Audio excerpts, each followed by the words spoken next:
Alright guys, so I'm working on a 2001 Ford Ranger with a 2.3 liter V4. I just wanted to show you that you can take the alternator out without taking off anything on the top end. All you gotta do is come in from the bottom, take the aluminum skid plate off.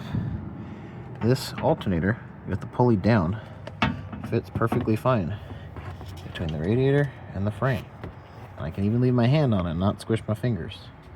I'm not very large of an individual, but this is still doable even with big hands. Plenty of room here to bring this guy up and rotate it into position. You have plenty of slack on all of your electrical plugins to be able to unbolt and unclip these from the back of the alternator.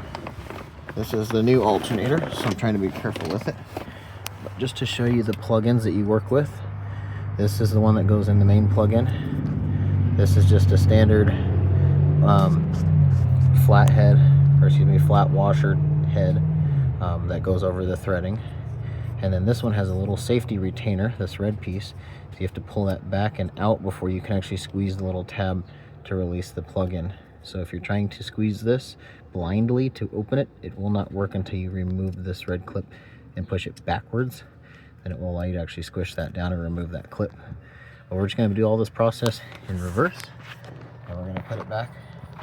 This thread back here is where the back bracket goes on the lower end of the alternator.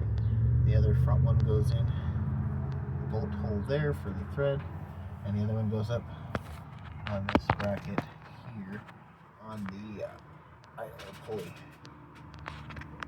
And there you go. I'll put this guy back in, and I'll show you a video of me putting it back in when I get my hands back together. So I've got the alternator almost in place. I want to point out at the top of this pulley here, there is this little silver or chrome part. What happens is this alternator bracket has to slide up and onto that, as well as be on the threads on the back bracket on the bottom of this. And this is at the bottom of the first bracket. The bottom of the alternator is two parts, a front part and a back part that bracket to the block. This is the front one that is in line with the top single hole. It also has a part that it has to loop into.